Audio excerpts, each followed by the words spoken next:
Čaute, čaute. Takže blíži sa západ slnka v Calatagan. Pomaličky to slniečko už ide dole, za chvíľočku je tma.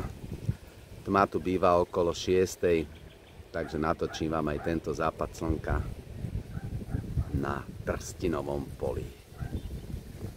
Takže je to tu krásne. Mám natočený aj východ slnka, aj západ slnka.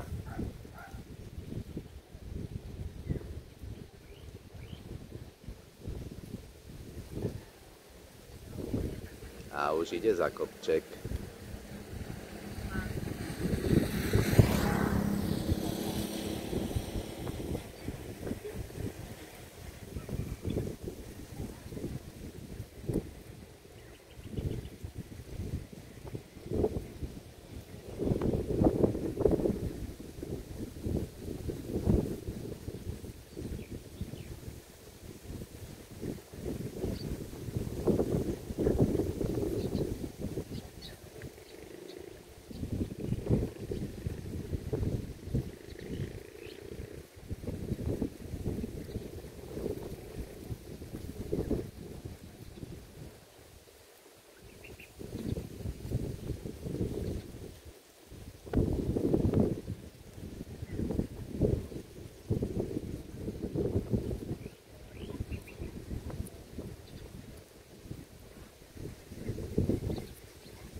Za chvíľočku je tu tma,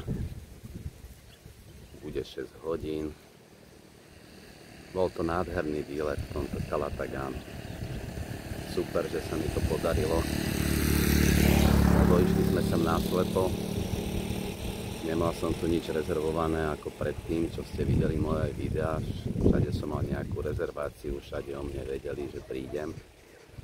Ale tunak som to zobral úplne náslepo, lebo som vôbec netušil, že sa sem dostanem. Ale fakt sa to oplatí.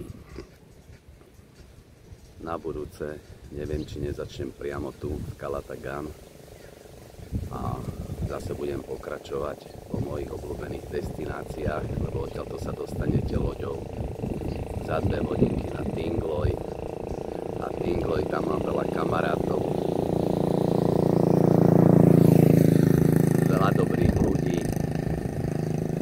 takže tam chcem ísť určite.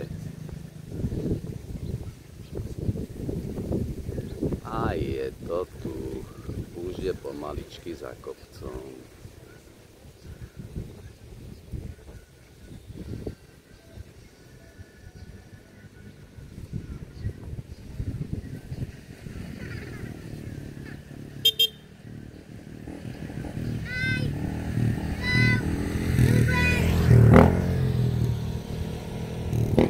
Deti na motorkách sa tu rozvážajú bez prípy.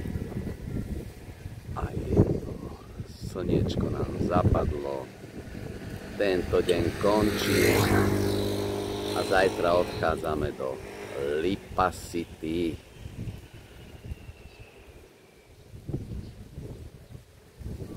Oli, are you okay? Yes, I'm okay. Takže dobrú noc.